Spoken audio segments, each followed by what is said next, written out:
At the beginning of 2020, recreational marijuana become legal for persons ages 21 and above.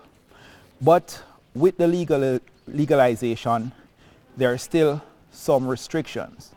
Joining me today to talk about some of the do's and don'ts of recreational marijuana, especially on college campuses here in Illinois, is Parkland's Chief of Police, Chief Colbrook. Colbrook, yes. Yes, Chief, welcome, and thank you so much. Thank you for having me. Yes. So my first question to you is straightforward. With this new law, what are some of the do's and don'ts that person need to observe, especially here at Parkland College? Well, there is a lot of restrictions with the law, and especially here on a college campus. Simply put, we are a drug-free campus, and nobody can possess cannabis here on our campus. Okay. Take me in some of the do's and don'ts, because there's a lot of misconception out there where people believe that you can just smoke anywhere, and that because the cannabis is now, the recreational cannabis is now legal. Take me through some of the do's and don'ts that person cannot do, or where they're allowed to smoke and so forth. So it's not going to be a free-for-all. The do's is you must be 21 or older, and be able to go to a approved dispensary to buy that. The restrictions are that when you purchase legalized marijuana, it comes in a sealed, odor-proof, traceable container. You must keep that product in that container while you're going home.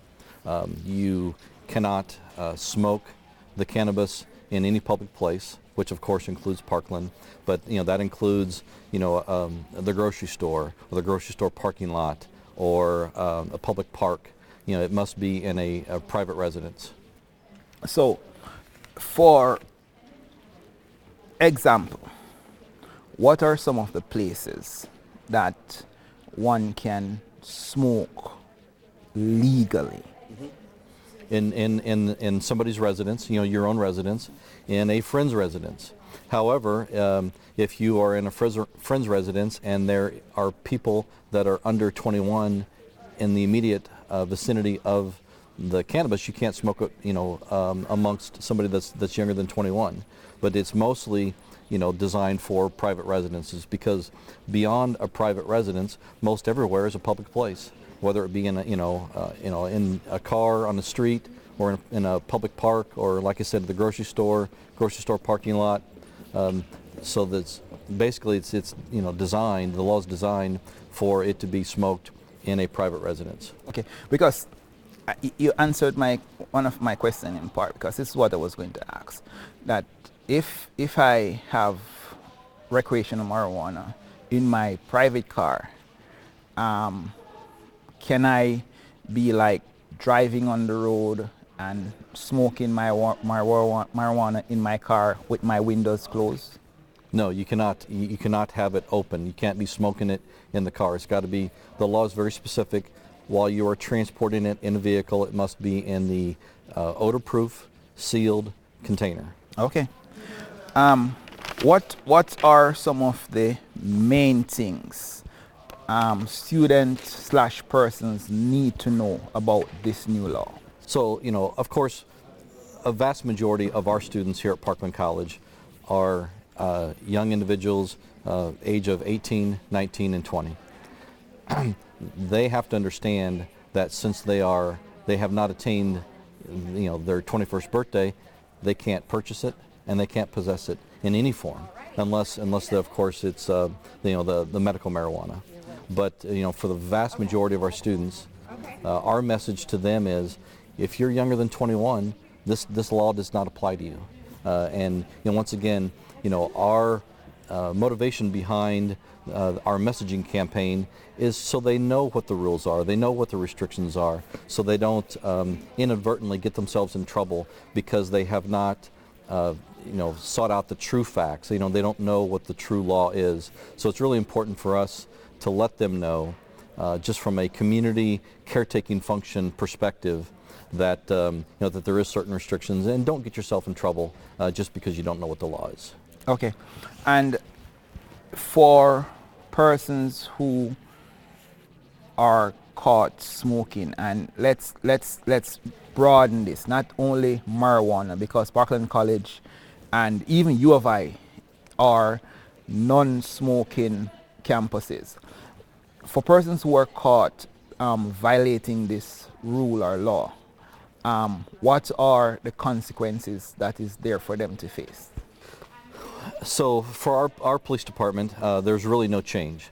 If we catch somebody with an illegal substance, whether it be cannabis or some other scheduled drug, we're going to apply the law to them. Obviously, there's officer discretion involved in every citizen contact, and if somebody has, maybe just a little bit of marijuana, that would elicit maybe one response from an officer. But if it's more substantial, that's going to elicit yet another response. So really, the enforcement component has not changed for us at all.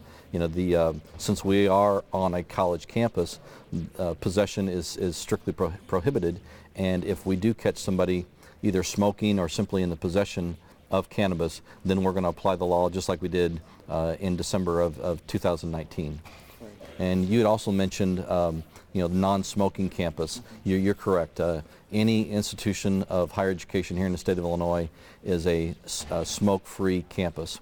So Parkland policy and procedures and the law dictate that our campus is a tobacco-free campus. Mm-hmm. So we do not allow cigarette smoking, we do not allow e-cigarettes, vaping, or the use of smokeless tobacco either. You cannot partake in those functions here on this campus.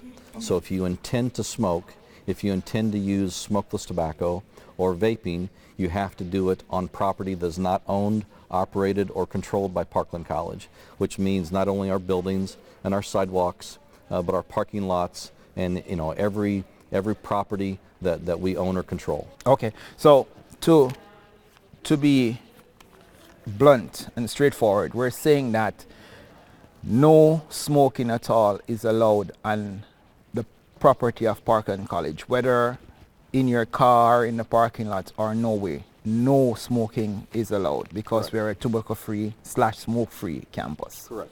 Okay, great. And if persons are caught doing this, what are the consequences or punishment that is there for them? So Illinois law actually dictates that colleges, universities have to have an enforcement component.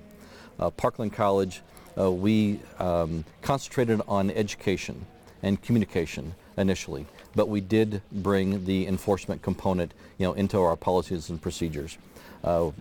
I studied a lot of campuses statewide and asked them, what were they doing? And some were, very, very harsh. Some were very unrestrictive, and we're kind of in the middle. So here on our campus, we have a system where if you're caught smoking, then we give a couple warnings, 2 warnings. And then the third occurrence from one particular individual would invoke a $25 fine. However, one could opt out of that first $25 fine and take a online wellness program through the student life and through the wellness coordinator, because it's really all about just the health of an individual.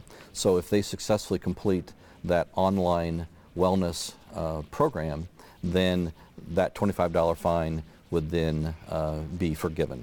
However, from the next violation up, the fines increase $25 up to a maximum of $100. So if you are a repeat offender and you've been caught multiple times, you could conceivably reach that $100 per violation limit, and subsequently you would be fined $100 every occurrence after that. Right. And when you reach that maximum of $100, what happened from there? Well, it'd be just like us writing a parking ticket. Okay. So you'd get a citation, and for for $100, but once again it starts at 25 after those 2 warnings, and then it progresses up to the 100. But just like a parking ticket, we would record it, and it would be owed to our business office. Okay. And we as an organization, we keep track of that. If you owe us money, and then down the road, if it wasn't paid, there would be other consequences. But we're not looking to get to the point on any individual that we're actually writing them monetary citations. A big philosophy of mine is voluntary compliance. We hope through multiple methods, whether it's this interview or the table tents that we've put together, and the presentations that we've put together, email messages that we give faculty, students, and staff, the fact that this is a non-smoking campus. We want to have that communication to a level that's effective, that people know that it's a non-smoking campus, right, and they choose not to break the law.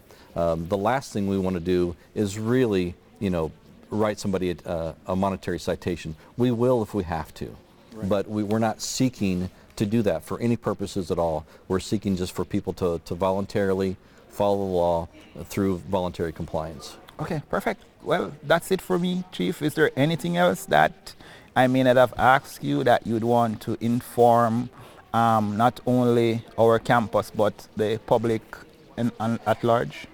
We have a lot of online resources. If people go on the Parkland webpage, they can find those resources. If anybody has any questions, they can come to our office. They can call me. They can email me. I'd be glad to to address whatever concerns they have. As far as the legalization of recreational marijuana, we have put together a small presentation that's going to be on Wednesday, January 22nd, here in our student union from noon to 1. It is open to the public, and if people would like to come out and see the presentation given by the Dean of Students, Dr. Marietta Turner, and myself, then they're welcome to come. I would like to thank the Black Student Success Project for hosting the event.